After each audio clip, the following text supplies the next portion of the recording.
Oui, comme je disais, c'est une grâce que nous avons d'être dans la foi parce que il y a, il y a du monde qui aujourd'hui ne sont pas dans les églises, même des personnes qui étaient dans les églises et qui aujourd'hui ne sont plus dans les églises. Et on pourrait penser, ou comme nous allons le voir aujourd'hui, croire de manière orgueilleuse que parce que nous sommes meilleurs qu'eux, mais ce n'est pas du tout le cas, les frères. Si nous sommes là encore, si nous persévérons dans la foi, si nous aimons la parole de Dieu, c'est une grâce de Dieu. Et ça, il faut qu'on en soit conscient parce que ça va remplir nos cœurs et nos vies d'amour pour notre Seigneur et de reconnaissance pour sa providence pour nous.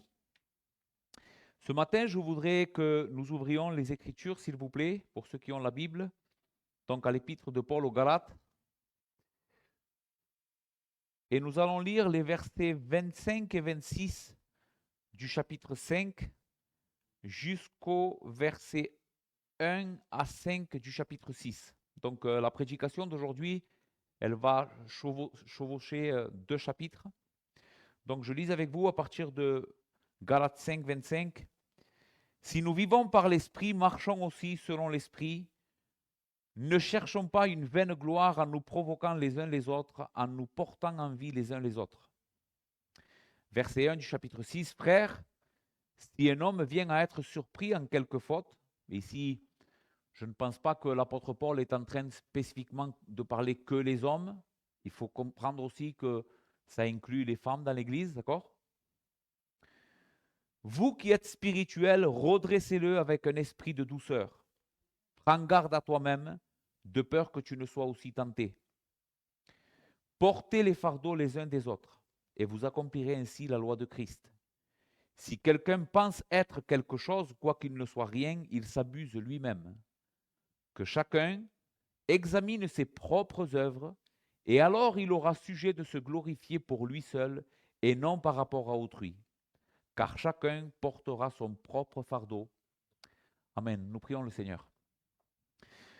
Notre Père, notre Dieu, nous voulons te remercier aujourd'hui, Seigneur, pour être dans ta présence. Seigneur, pour la grâce que tu nous fais d'avoir connu la vérité et de persévérer dans la vérité, Seigneur. Nous prions aujourd'hui, Seigneur, pour que cette grâce abonde. Nous savons, Seigneur, que ta grâce est infinie, qu'elle se renouvelle chaque jour. Seigneur, et que tu nous aimes non pas à cause de nos performances ou de ce que nous sommes, mais à cause de ton amour, de ton alliance, de ta promesse. Seigneur, et aujourd'hui, nous invoquons ta promesse, Seigneur. Nous invoquons ta fidélité. Nous regardons vers toi, vers le Dieu immuable qui ne change pas. Ô notre Dieu, parle-nous aujourd'hui. Seigneur, tu connais tout ce que le péché a fait dans nos vies, tout ce que le péché a transformé et comment nous sommes aveugles à notre propre péché et à ce que nous devons faire pour nous, pour nous améliorer, Seigneur, et te glorifier. Alors nous prions, Seigneur, pour que l'Esprit de vérité vienne aujourd'hui au-dessus de ton peuple. Seigneur, et que l'Esprit Saint enseigne ton peuple, exhorte ton peuple. Père, fais-le au travers de la faiblesse de ton serviteur. Je prie, Seigneur, pour que ton Esprit soit avec moi aujourd'hui. Donne-moi, Seigneur, de la force pour annoncer ton évangile et qu'ainsi tu sois glorifié au milieu des saints. Père, en attendant ton retour, nous, nous attendons ta miséricorde dans ce monde de péché, Seigneur. Sauve-nous, Père, au nom de Jésus, nous te le demandons. Amen. Très bien, nous sommes en train de voir donc dans l'Épître aux Galates et nous avons couvert toute la section où Paul a parlé du fruit de l'esprit et nous avons passé beaucoup de temps à voir ce que enseigne la Bible au sujet de la vraie vie spirituelle. Nous avons vu que la vraie vie spirituelle ne consiste pas à être plus religieux que les autres, mais à avoir un caractère transformé à l'image de Jésus-Christ. Et ce caractère transformé, c'est la grâce de Dieu dans nos vies. Dieu est en train de nous sanctifier, c'est-à-dire il est en train de nous amener à une vie qui ressemble plus à Jésus dans notre caractère, dans notre manière de vivre, dans notre manière d'être. Maintenant, Paul passe ici, dans les versets qui suivent, qui sont très connectés avec ce que nous avons vu, à parler d'une manière beaucoup plus pratique de cela. Comment est-ce que ça se voit dans la vie pratique et particulièrement dans nos relations les uns avec les autres si je suis vraiment spirituel? Comment savoir si je suis vraiment une personne spirituelle? La vie chrétienne spirituelle, les frères, consiste à aimer les autres. Si on pourrait dire comment savoir si je suis une personne spirituelle, s'il y a du fruit de l'esprit dans ma vie, alors il faut que je jauge cela en regardant est-ce que j'aime les autres? Est-ce que je les aime? Et particulièrement, comme nous allons voir dans notre texte, est-ce que j'aime le peuple de Dieu? Est-ce que j'aime les autres en donnant ma vie en service pour eux en attendant le retour de Christ? Voici ma thèse aujourd'hui au sujet de ces versets. Comment savoir si je suis quelqu'un de spirituel? C'est est-ce que je suis en train d'aimer les autres en donnant ma vie pour leur service en attendant le retour de Christ? Je crois que les versets 10, on ne les a pas lus, on les traitera plus tard si le Seigneur le permet, mais le verset 10 du chapitre 6 résume très bien toute cette section. Paul dit, ainsi donc, pendant que nous en avons l'occasion, pratiquons le bien envers tous et surtout envers les frères en la foi. Voici en quoi consiste la vie chrétienne, à pratiquer le bien envers tous et surtout en ce qui concerne ceux dans la foi. Mais nous allons voir ce matin que le bien en question, c'est les aimer.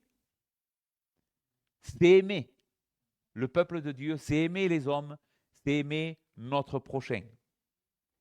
Donc, à la lumière de ces versets, qu'est-ce qu'est la vie chrétienne? Et écoutez bien, parce que peut-être que tu as une fausse conception de la vie chrétienne. Vous savez que plusieurs personnes pensent que la vie chrétienne, c'est autre chose que ce que nous allons voir, que ce que la Bible enseigne. Des gens pensent que la vie chrétienne, c'est être plus religieux, plus moral. Alors, je ne veux pas dire que la moralité ne fait pas ne fait pas partie de la vie chrétienne, mais une simple moralité sans aimer, ce n'est pas la vie chrétienne. Je suis autant perdu que quelqu'un qui est immoral. Si juste j'ai de la moralité, mais que je n'aime pas, je ne suis pas quelqu'un qui est en train de glorifier Dieu. Donc la vie chrétienne, une vie qui glorifie Dieu est une vie qui s'efforce pour pratiquer le bien envers tous et surtout envers les frères en la foi. Maintenant, de manière pratique, comment savoir si je suis spirituel, si ma vie est en train de porter beaucoup de fruits, comme nous l'avons vu? Comment savoir si je suis un chrétien qui est en train de glorifier Dieu en attendant le retour de Christ? Eh bien, dans ce passage, Paul nous invite à regarder nos relations les uns avec les autres pour répondre à cette question. Si je suis quelqu'un de spirituel, comment je vais faire pour savoir où j'en suis? Eh bien, regarde tes relations avec les autres, parce que c'est un très grand indicateur de ta croissance spirituelle. La jauge pour savoir si tu marches dans l'esprit, ce n'est pas le temps que tu passes tout seul avec Dieu et comment tu ressens Dieu dans ton cœur. Ce n'est pas que ça.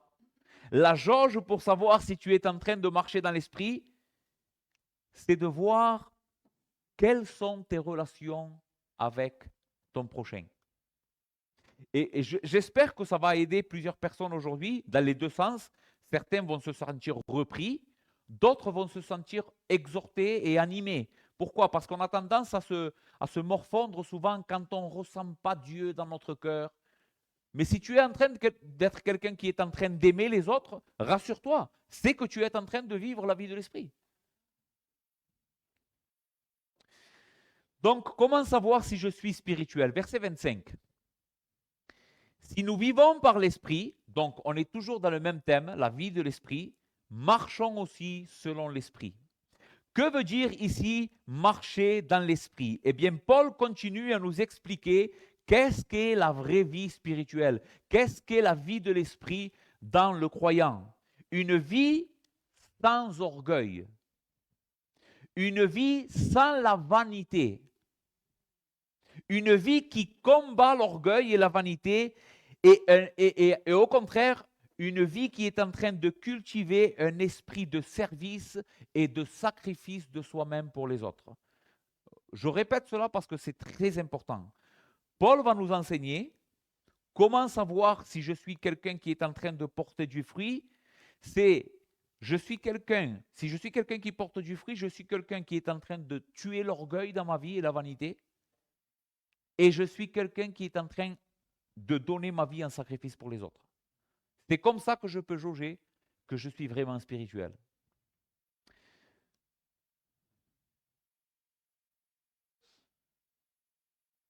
Il y a deux choses à faire pour non simplement prétendre être spirituel. Je suis quelqu'un de spirituel, ça fait 50 ans que je connais le Seigneur, ça y est, je connais la vie chrétienne. Mais si tu n'es pas en train de faire ces deux choses que nous allons voir ce matin, ta vie chrétienne est une vie vaine. Et le jour où Christ reviendra, cela sera mis en lumière devant tout le monde. Comment savoir? Il y a deux choses pour savoir si notre vie chrétienne est une vie qui réellement est en train de glorifier Dieu. Combattre l'orgueil et la vanité de la vie et aimer en prenant soin des autres. Donc, mon premier point, ou sous-point dans ce que je suis en train de vous dire, c'est faire mourir l'orgueil et la vanité. Comment est-ce que nous le voyons dans le passage, verset 25? Si nous vivons par l'Esprit, marchons aussi selon l'Esprit. Et que veut dire Paul dans ce texte particulier? Que signifie marcher dans l'Esprit? Verset 26. Ne cherchons pas une vaine gloire en nous provoquant les uns les autres et en nous portant envie les uns les autres. Marcher dans l'Esprit, pour Paul ici, dans Galates 5, verset 26, marcher dans l'Esprit, c'est ne pas chercher une vaine gloire. C'est-à-dire, une vaine gloire, c'est de ne pas être orgueilleux. Et Paul nous révèle quelque chose, les frères, j'étais en train de penser pendant que je méditais ce passage, à quel point le Seigneur connaît le cœur humain. C'est incroyable comment le Seigneur nous connaît. Vraiment, le Seigneur connaît notre cœur parfaitement. Il connaît où mettre de la lumière, il le sait. L'orgueil, les frères, nous allons voir, se manifeste de deux manières différentes. Comment est-ce que nous le voyons dans notre passage? Verset 26, ne cherchons pas une vaine gloire en nous provoquant les uns les autres. C'est une première manière comment l'orgueil se manifeste, en nous provoquant les uns les autres. Et une deuxième manière comment l'orgueil se manifeste, ou la vanité, c'est en nous portant envie les uns les autres. Écoutez ce qu'un homme de Dieu, John Stott, dira au sujet de ce passage et au sujet de l'orgueil dans ce texte. Je sais que ça semble un peu compliqué, mais essayez d'être attentif aujourd'hui parce que c'est très important pour votre vie spirituelle. Écoutez, ne soyons pas vaniteux et évitons de nous provoquer les uns les autres et de nous jalouser mutuellement. Il dit, ce verset est très instructif car il montre que notre conduite envers les autres reflète notre opinion de nous-mêmes. Notre conduite avec les autres, c'est-à-dire la manière comment tu traites les autres, révèle en réalité la manière comment toi-même tu te perçois. Il continue, c'est quand nous cédons à la vanité que nous provoquons et envions les autres. L'adjectif en grec kénodoxo indique quelqu'un qui a de lui-même une haute opinion, qui est sans valeur. Une opinion vaine et fausse. Écoutez, il chérit une illusion le concernant lui-même ou tout simplement il est orgueilleux. C'est ça l'orgueil. Qu'est-ce que c'est l'orgueil? C'est chérir une opinion de nous-mêmes qui nous flatte.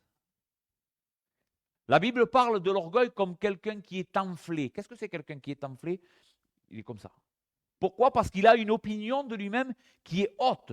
Dans son cœur, lui, il se perçoit comme quelqu'un de plus intelligent, peut-être, de plus fort, de plus beau, etc., etc. Mais c'est une opinion que lui-même possède de lui-même. Ce n'est pas le témoignage des autres, ou ce n'est pas le témoignage de Dieu à son sujet. C'est lui qui se forme cette propre opinion de lui, et il vit et traite les autres en conséquence de ce qu'il croit de lui-même. Ça va? Il continue. Or, quand nous sommes ainsi, orgueilleux, nos relations avec les autres sont empoisonnées. En effet, chaque fois que nos relations avec les autres se détériorent, l'orgueil en est presque toujours la cause primordiale. Selon Paul, quand nous sommes orgueilleux, nous avons tendance à nous comporter de l'une ou de l'autre de ces manières. Soit nous provoquons les autres, soit nous les jalousons ou nous leur portons envie. Les frères, quel est un des mal les plus mauvais dans la vie de l'homme? Pourquoi nos relations souvent se détériorent? La cause principale dans chacune ou presque dans chacun des conflits que nous avons avec les autres, c'est l'orgueil. Que ce soit mon orgueil ou l'orgueil de celui qui est en face de moi, mais l'orgueil est ce qui empoisonne nos relations. Et je ne voudrais pas aujourd'hui, vraiment, je prie le Seigneur, et c'est parce que je vous aime et que le Seigneur vous aime aussi que je vous dis cela, je ne voudrais pas qu'aujourd'hui, ton orgueil te pousse à croire que tu n'es pas orgueilleux. Tu es orgueilleux. Je suis orgueilleux. Nous avons tous ce problème. J'ai entendu un homme de Dieu dire ces mots. Si nous pourrions prendre le péché et l'amener dans un laboratoire pour l'examiner, par exemple, examiner sa composition, ses cellules, de quoi il est composé, le péché, eh bien, nous trouverions l'orgueil à un degré très haut. L'orgueil est la cause de beaucoup de nos péchés, de beaucoup de nos fautes, de beaucoup de nos mal, de beaucoup de nos souffrances.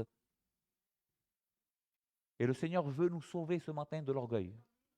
Veux-tu être sauvé de ton orgueil? Donc, comme je vous ai dit, en étudiant ce passage, je me suis rendu compte à quel point l'Esprit Saint connaît le cœur et connaît bien la nature humaine déchue. Et il sait exactement où mettre de la lumière. Tous nos problèmes et nos relations, dans nos relations, proviennent de l'orgueil. Il faut savoir que John Stott, ici, parle de l'orgueil et il dit qu'il se manifeste sous deux formes. Je ne sais pas si vous en êtes rendu compte. Et nous devons connaître cela pour mieux combattre l'orgueil. Pourquoi? Parce que souvent, nous pensons que l'orgueil ou quelqu'un d'orgueilleux, c'est simplement quelqu'un qui est hautain, qui a une autre opinion de lui-même, qui regarde les autres d'en haut. Et nous pensons que les personnes qui, nous allons voir tout à l'heure, qui sont jalouses ou qui se plaignent toujours de leur état ne sont pas orgueilleuses. Mais c'est faux. Parce que l'orgueil peut prendre de différentes formes. Autant celui qui est hautain, comme celui qui paraît faible et qui toujours se plaint, c'est aussi de l'orgueil, ça. Donc, connaître les deux formes sous lesquelles la Bible nous révèle l'orgueil ici, pour les combattre, est quelque chose de primordial. Parce que nous ne sommes pas toujours orgueilleux de la même manière. Des fois, nous nous plaignons toujours de notre situation. Oh, pourquoi il m'arrive ça? Et pourquoi je suis comme ça? Et pourquoi le Seigneur, il a permis ça? Mais en réalité, c'est parce qu'on n'est pas content de notre situation. On voudrait avoir autre chose que ce qu'on a. Donc, on se considère meilleur que les autres. Et qu'est-ce que c'est ça? C'est de l'orgueil. C'est de la vanité. C'est une fausse conception de qui nous sommes et de ce que nous méritions. Les frères, Dieu ne nous donne jamais ce que nous méritons. Si Dieu te payerait conformément à ce que tu mérites, tu irais immédiatement à l'enfer. Alors, réjouis-toi de ta situation. Tu ne reçois jamais ce que tu mérites. Tu as toujours mieux.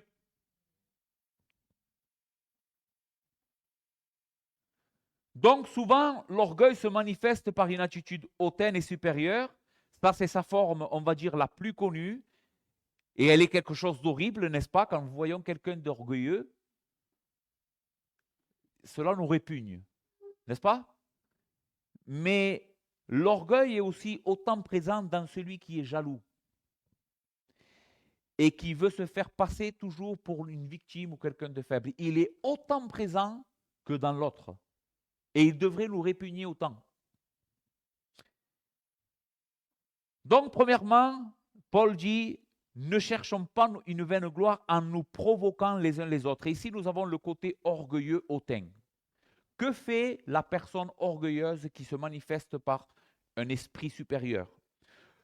Le verbe grec ici que Paul emploie est prokoléo, et c'est la seule et unique fois que le Nouveau Testament l'emploie. On le retrouve nulle part ailleurs, ce mot. Et il veut dire littéralement défier quelqu'un pour qu'il se batte avec nous. Ne cherchons pas une vaine gloire en nous provoquant, prokoléo, les uns les autres, et il veut dire que l'orgueilleux provoque les autres,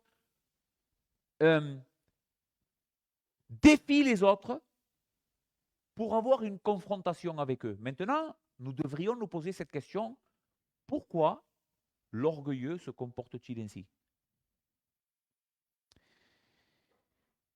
Ce verbe implique que nous sommes si certains de notre supériorité que nous poussons les autres à contester avec nous afin d'avoir l'occasion de démontrer que nous sommes supérieurs à eux. C'est fou à quel point nous sommes pervers. L'orgueilleux, il pique, il provoque les autres. Même si des fois il le fait inconsciemment, mais ça fait partie du péché de l'orgueil. Et il le fait pour qu'il y ait une confrontation avec l'autre et qu'il puisse démontrer à quel point il est supérieur. À quel point je suis plus intelligent que lui. Je suis plus fort que lui. Donc ça, c'est la manière comment l'orgueil se manifeste dans un esprit supérieur. Deuxièmement, quand nous nous envions les uns les autres, étant jaloux des dons des autres et des accomplissements des autres, nous sommes orgueilleux d'une manière différente. Nous ne sommes pas orgueilleux parce que nous nous sentons forts, mais nous nous sentons orgueilleux parce que nous envions les autres parce qu'ils ont quelque chose qu'on n'a pas. Donc c'est un sentiment d'infériorité. Celui qui se sent souvent inférieur est jaloux parce qu'en réalité il est orgueilleux. Verset 26, ne cherchons pas une vaine gloire en nous provoquant les uns les autres, en nous portant envie les uns les autres. L'envie et la jalousie, la base de l'envie et de la jalousie, c'est de l'orgueil. Ce que décrit Paul ici est entièrement vrai dans notre propre expérience, les frères. De manière générale, tous nous adoptons envers les autres l'une de ces deux attitudes. Et je voudrais, comme moi je l'ai fait, je me suis senti repris, qu'aujourd'hui tu t'attribues ça à toi. Ne pense pas. Je sais qu'il y a des personnes qui te sont venues à l'esprit. Ah, lui, il est comme ça, mais ne pense pas à lui. Sérieusement, je te parle. Pense à toi aujourd'hui. Examine-toi toi-même à la lumière de la parole de Dieu. Tu sais pourquoi? On va le voir plus bas. Parce que c'est toi qui seras jugé un jour. Le jour où le Seigneur va revenir, tu ne vas pas être jugé en comparaison d'un autre. Tu vas être jugé toi, par le Dieu de l'univers. Qu'est-ce que tu vas faire ce jour-là? Tu vas dire au Seigneur, oui, mais l'autre était comme ça. Non, non, examine-toi, toi. Et s'il y a des choses à rectifier, fais-le. Premièrement, tu vas être plus heureux ou plus heureuse. Deuxièmement, tu vas glorifier Dieu parce que c'est ça la vie spirituelle. C'est ça être un homme, une femme spirituelle. Tous donc nous adoptons envers les autres l'une de ces deux attitudes. Nous sommes motivés soit par un sentiment d'infériorité, soit par un sentiment de supériorité. C'est ce qui, dans la majeure partie des cas, dans le monde perdu, gère les relations humaines. Soit un sentiment de supériorité, soit un sentiment d'infériorité. Si nous nous sentons comme supérieurs aux autres, nous les provoquons car nous voulons qu'ils sachent et qu'ils ressentent que nous sommes supérieurs. Nous désirons prouver à tout le monde qui nous sommes. Si au contraire, nous percevons les autres comme supérieurs à nous, notre orgueil se manifeste en les enviant. Dans les deux cas, les frères, notre attitude provient de la vanité et de l'orgueil, de notre idée si peu réaliste de qui tu es en réalité. Qu'est-ce qu'a fait le péché? Une des choses que la Bible enseigne au sujet du péché, c'est que le péché a aveuglé l'homme. Et je pourrais dire qu'un des péchés qui aveugle le plus l'homme, c'est l'orgueil. Un orgueilleux ne sait pas qu'il est orgueilleux. C'est fou, hein? La femme ou l'homme orgueilleux ne pense jamais de lui-même qu'il est quelqu'un d'orgueilleux. Au contraire, il croit qu'il est quelqu'un d'humble. C'est les autres qui voient l'orgueil chez lui. Les autres sont, oui, quand ils voient quelqu'un d'orgueilleux, d'autant, comme ça, on le voit directement. Mais lui, si on lui poserait la question, il répondrait très sincèrement, moi, jamais. Je déteste les hommes orgueilleux. Alors que lui, il en est un grand comme moi.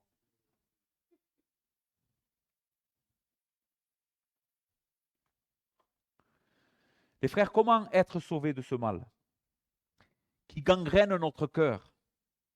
Et non simplement est en train de gangréner notre cœur, mais la Bible enseigne, et dans ce passage particulièrement dans l'Église, il fait du mal au peuple de Dieu et à l'avancement du royaume de Christ. Comment en être sauvé? Paul nous enseigne aujourd'hui. Paul nous enseigne comment en être sauvé. Si quelqu'un pense être quelque chose, il dit au verset 3 du chapitre 6, quoi qu'il ne soit rien, il s'abuse lui-même. Voici comment être sauvé de l'orgueil. Que le Seigneur nous donne une perspective correcte au sujet de qui nous sommes, à la lumière de qui il est. Parce que c'est la seule manière de savoir qui nous sommes réellement. Pas nous comparant les uns les autres, mais en te regardant, en te comparant à lui. Et en te regardant à la lumière de qui il est. C'est quand tu auras une perspective de toi-même par rapport à qui est Dieu que tu seras quelqu'un d'éclairé. Que tu auras une bonne perspective de toi-même.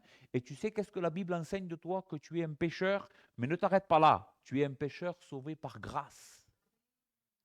La Bible, Dieu ne te dit pas simplement tu es un pécheur qui mérite l'enfer, mais il te dit tu es un pécheur, mais je t'aime. Et c'est à la lumière de cette vérité que nous allons vivre pour la gloire de Dieu. Oui, je suis pécheur, mais Dieu m'aime. Et si Dieu m'aime en tant que pécheur, alors je dois aimer aussi les autres qui sont pécheurs comme moi. Je ne dois pas les aimer pour leur qualité, je dois les aimer parce que je suis aimé, parce que Dieu est amour. Et parce que son commandement, comme nous allons le voir, c'est de nous aimer les uns les autres. Un jour, les frères, le ciel, vous savez qu'est-ce que c'est le ciel? C'est un endroit d'amour. Le ciel, ça va être ça. Pourquoi c'est tellement glorieux le ciel? Parce que ça va être un endroit de tolérance, d'amour, de bienveillance, de justice, de paix. C'est ça le ciel. Écoutez ce que Proverbe 26 dit. Proverbe 26, verset 12. Si tu vois un homme qui se croit sage, il y a plus à espérer d'un insensé que de lui. Voici comment Dieu parle de nous.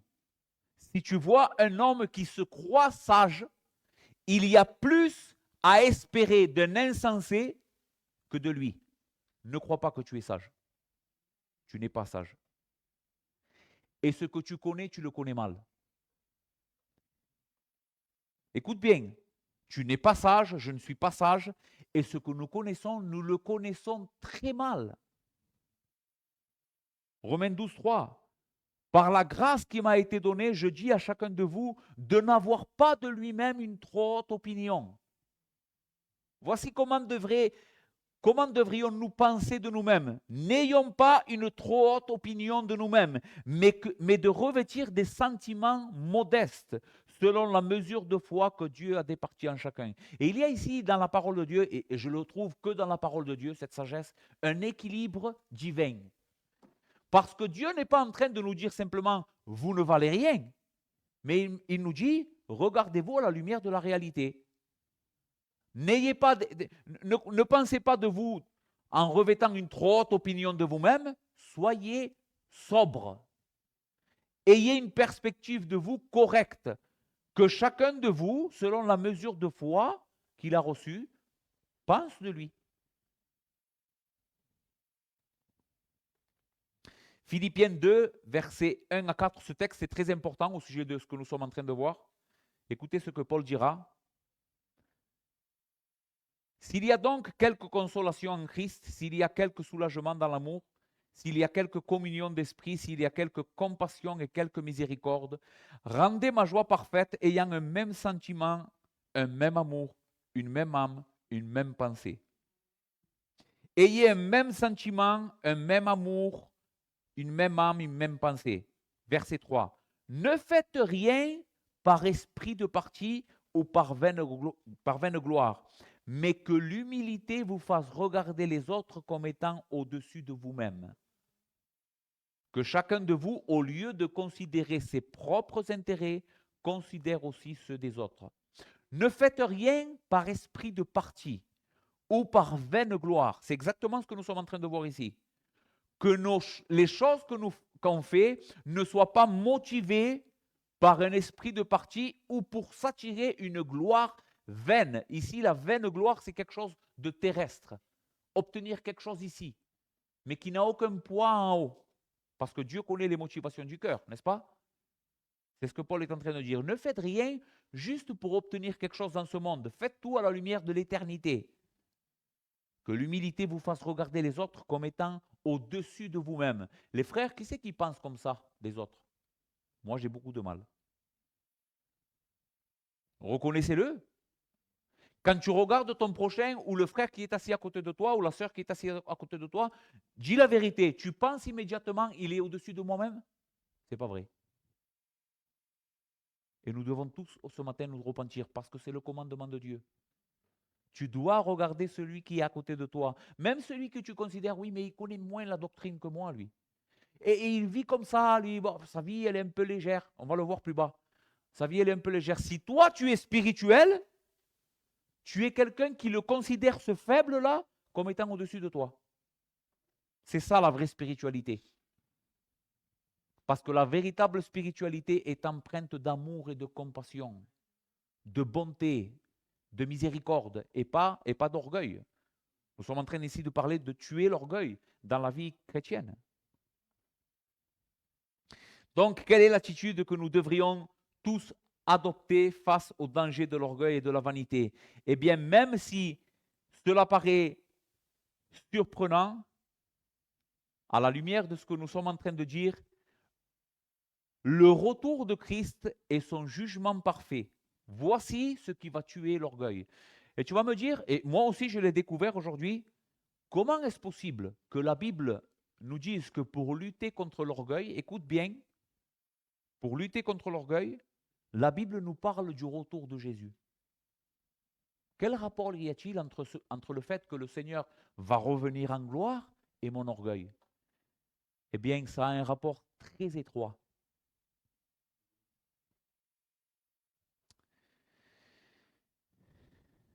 Les frères, nous ne devons pas nous préoccuper de comment les autres nous voient.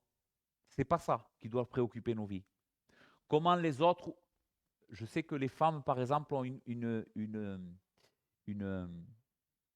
perspective, elles donnent une perspective très importante ou beaucoup d'intérêt à comment les autres les voient ou comment les autres voient, comment elles gèrent leur maison, comment elles font à manger. Et c'est bien, je pense que ça fait partie de la femme, ça, d'être quelqu'un qui gère sa maison. Mais souvent, on vit à la lumière de qu'est-ce que vont penser les autres. Mais ça, c'est quelque chose qu'il faut abolir. Il faut enlever cette mentalité que le monde veut nous inculquer. Vous savez, avec les réseaux sociaux aujourd'hui, les gens vivent par rapport au regard d'autrui. Ils mangent une bouillabaisse, ils le filment. Ils vont là-bas, ils le filment. Pourquoi? Pourquoi ils font ça? Non, sérieusement, je vous pose une question sérieuse. Pourquoi? Parce qu'ils veulent que les autres aient une bonne opinion d'eux. Personne ne filme quand il se bagarre avec sa femme. Pas vrai? Ou quand il crie à son fils. Qui c'est qui filme ça et qui le met sur Facebook? Personne. Pourquoi? Parce qu'on ne veut pas que les autres aient une mauvaise image de nous. On veut que les autres aient ils ont la meilleure vie possible. Et on se sent bien quand les autres y pensent bien de nous. Et ça, c'est quelque chose que le monde veut nous inculquer. Mais la Bible nous enseigne que celui qu'on doit le plus agradar, comment se dit agradar en français, Francho? Plaire. Celui à qui nous devons le plus plaire et chercher à que lui voit tout le temps la vie de notre vie, 24-24, c'est Dieu. Celui qui doit savoir et à qui je dois plaire, c'est Dieu. Et peu importe ce que les autres pensent de moi. Mais si je suis en train de faire ce que Dieu veut, je suis la personne la plus heureuse. Vous savez pourquoi? Parce qu'au jour du jugement, et c'est ici le rapprochement entre le retour de Christ et l'orgueil, parce qu'au jour du jugement, Dieu mettra tout en lumière. Celui qui aura vécu vraiment pour sa gloire et celui qui aura vécu pour l'apparence sera vu ce jour-là.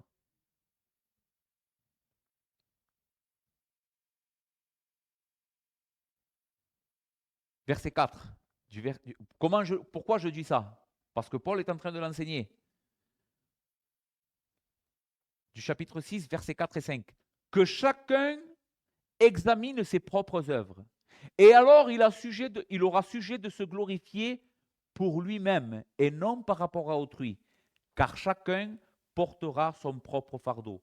Quel est l'enseignement ici qui ne paraît pas simple à simple vue, mais quand on regarde le contexte et ce que Paul est en train d'enseigner, ça éclate de lumière. Que chacun examine ses propres œuvres, c'est-à-dire que chacun vive pas par rapport à autrui, ce que l'autre fait, ce qu'il ne fait pas, mais par rapport à ce que moi je dois faire. Que chacun examine ses propres œuvres et alors il aura sujet de se glorifier de lui-même. Mais quand nous aurons sujet de nous glorifier? Quand est-ce que je recevrai ma récompense pour ce que j'ai vécu pour Dieu? Verset 5, car chacun portera son propre fardeau. Et ici, c'est là où vient la difficulté de la compréhension de ce verset. Qu'est-ce qu'est en train de dire Paul quand il dit car chacun portera son propre fardeau? Il est en train de parler du jour du jugement. Car chacun recevra, ici la parole fardeau, c'est ça qui nous porte peut-être à confusion, mais dans le grec ça veut dire le poids. Chacun portera ou recevra le juste poids de ce qu'il aura vécu. Glorifiez-vous de vos propres œuvres, et nous allons le voir dans un texte un peu plus clair que Paul parle dans 1 Corinthiens. Nous allons le lire maintenant. Glorifiez-vous de vos propres œuvres. Ne vous comparez pas aux autres. Vivez par rapport à l'éternité parce que le jour où le Seigneur viendra, vous recevrez exactement la récompense que vous méritez. Écoutez ce que dit Paul. 1 Corinthiens chapitre 4. Pour moi, il m'importe fort peu d'être jugé par vous ou par un tribunal humain. C'est exactement de ça qu'on est en train de parler. Paul dit, moi je ne vis pas pour que les autres me louent. Et je ne fais pas les choses pour que les autres me disent, oh combien Paul c'est un homme de Dieu. Paul dit, il m'importe fort peu d'être jugé par vous ou par un tribunal humain. Je ne me juge pas non plus moi-même, car je ne me sens coupable de rien. Mais ce n'est pas pour cela que je suis justifié. Même si Paul se sentait coupable de rien, il dit, ce n'est pas pour cela que je me sens justifié. Maintenant, pourquoi Paul parle de cette manière? Et pourquoi Paul faisait les choses qu'il faisait? Écoutez bien. Celui qui me juge, c'est le Seigneur. C'est pourquoi ne jugez de rien avant le temps, jusqu'à ce que vienne le Seigneur qui mettra en lumière ce qui est caché dans les ténèbres et qui manifestera les desseins de cœur. Alors chacun recevra de Dieu la louange qui lui sera due. Vous voyez? Comment Paul luttait avec son orgueil? Parce que Paul dit, moi je m'en fous de ce que les autres pensent de moi. Je fais les choses à la lumière de l'éternité. Parce que je sais qu'un jour, lui va me juger. Lui verra ce que j'ai fait de bien et lui verra ce que je fais de mal. C'est pour ça que je m'efforce de faire le bien pour sa gloire. Et même si les gens ne me récompensent pas pour cela, un jour viendra où je recevrai exactement la récompense que je mérite. Même si je ne la reçois pas dans cette terre. C'est tout le contraire d'un comportement orgueilleux. Un comportement vain et orgueilleux veut ici et maintenant la gloire des hommes. Un comportement spirituel et glorieux veut la gloire du ciel. Et vit pour cette gloire, même si cela implique s'offrir lui-même en sacrifice. C'est ce que Paul fait. Verset 6 d'un Corinthien. C'est à cause de vous, frères, que j'ai fait de ces choses une application à ma personne et à celle d'Apollos, afin que vous appreniez à nos personnes à ne pas aller au-delà de ce qui est écrit, et que nul de vous ne conçoive de l'orgueil en faveur de l'autre, de l'un contre l'autre. Car qui est-ce qui te distingue? Qu'as-tu que tu n'aies reçu? Et si tu l'as reçu, pourquoi te glorifies-tu comme si tu ne l'auras pas reçu? Vous voyez, le thème c'est l'orgueil, et Paul nous dit que pour lutter contre l'orgueil, sa révélation à lui, c'est de vivre pour la gloire de Dieu et pour le retour de Christ. Qu'est-ce que nous avons vu? Je résume. Nous avons vu que la vraie vie spirituelle, l'homme et la femme qui est en train de porter du fruit spirituellement, se voient dans ses relations avec les autres. Et nos relations avec les autres, si nous voulons qu'elles soient spirituelles, elles doivent être sans orgueil. Et pour ne pas avoir d'orgueil, je dois vivre pour la gloire de Dieu en attendant son retour. C'est ce que Paul nous a enseigné. Maintenant, de manière plus pratique, non simplement je dois vivre en tuant mon orgueil si je veux être quelqu'un de spirituel, mais nous avons dit aussi que l'amour pour autrui est ce qui caractérise le véritable fruit de l'esprit. C'est ce que nous dit Paul au verset 1 du chapitre 6. Frères, si un homme vient à être surpris en quelque faute, vous qui êtes spirituels, nous parlons toujours de la même chose. Que doivent faire ceux qui sont spirituels? Redressez-le avec douceur, avec un esprit de douceur. Prends garde à toi-même de peur que tu ne sois aussi tenté. Portez les fardeaux les uns des autres et vous accomplirez ainsi la loi de Christ. Deux choses donc sont primordiales pour connaître notre avancement dans notre sanctification, dans notre transformation de caractère à l'image de Christ. Deux choses. Nous sommes en train de tuer l'orgueil et nous sommes en train d'être des personnes qui aiment les autres. Et quel exemple ici Paul nous donne au sujet de l'amour que nous devons porter pour les autres? C'est quand nous voyons les autres tomber, les aimer et les aider à se relever. Frère, si un homme vient à être surpris en quelque faute, ici la parole surprise est intéressante parce que apparemment cet homme a été surpris. Alors, il y a deux interprétations possibles que les commentateurs donnent ici. Soit il a été surpris parce qu'on a appris alors qu'il ne l'avait pas confessé, soit le texte est en train de parler d'une personne qui s'est laissée surprendre. Et je pèse plus pour cette alternative puisque nous sommes en train de parler de véritables chrétiens ici. Et un chrétien, quand il tombe dans le péché, il ne le fait pas de manière volontaire. Enfin, attention, je vais faire attention à mes mots. Quand on pêche, toujours, c'est de manière volontaire. Mais c'est une faiblesse. Des fois, le chrétien, à cause de son manque de vigilance, tombe. Il tombe parce qu'il a été surpris par la tentation ou surpris par un manque de force ou surpris par un relâchement dans la vie chrétienne. Et il peut arriver à un chrétien véritable de tomber dans un péché. Ça nous arrive, les frères. Maintenant, que doivent faire les personnes qui sont spirituelles? Et ici, il ne faudrait pas que tu penses que tu dois être une personne que ça fait 25 ans qui est dans l'église pour pouvoir faire ça. Non. Être spirituel, c'est à partir d'être sauvé. Celui qui est sauvé est spirituel parce qu'il a reçu l'Esprit de Dieu dans sa vie. Donc cela est donné à tous ici aujourd'hui. Tous nous devons veiller les uns sur les autres avec amour quand nous voyons un frère ou une sœur qui tombe dans un péché, à aller le secourir, à aller l'aider. Cela ne veut pas dire, les frères, tolérer le péché. C'est une manière comment l'Écriture ici est en train de nous enseigner la discipline ecclésiastique. Ça fait partie de la discipline ecclésiastique qui peut aller jusqu'à l'excommunion. Mais ici, nous voyons la manière empreinte d'amour de cette discipline. Elle doit être faite par des hommes et des femmes spirituels, remplis d'amour pour celui qui est tombé. Redressez-le avec douceur. Vous vous souvenez que dans le fruit de l'esprit, nous avons vu que la douceur fait partie du fruit de l'esprit. Qu'est-ce que c'est la douceur? Qu'est-ce que nous avions dit? C'est un esprit tempéré, qui est doux. Doux, ça ne veut pas dire que simplement il a un bon caractère, ça veut dire que c'est quelqu'un qui est tranquille et qui se laisse enseigner et qui sait enseigner les autres. C'est ça la douceur. C'est une manière de faire avec les autres qui nous ouvre les portes, nous donne accès à leur cœur. La Bible dit qu'une parole à propos, c'est-à-dire bien dite, brise les os. Une parole bien dite avec amour et douceur peut briser le cœur le plus dur et ramener ce frère à la repentance. On ne tolère pas son péché, on lui dit la vérité, mais on doit lui dire avec amour, et bienveillance. Pourquoi les frères?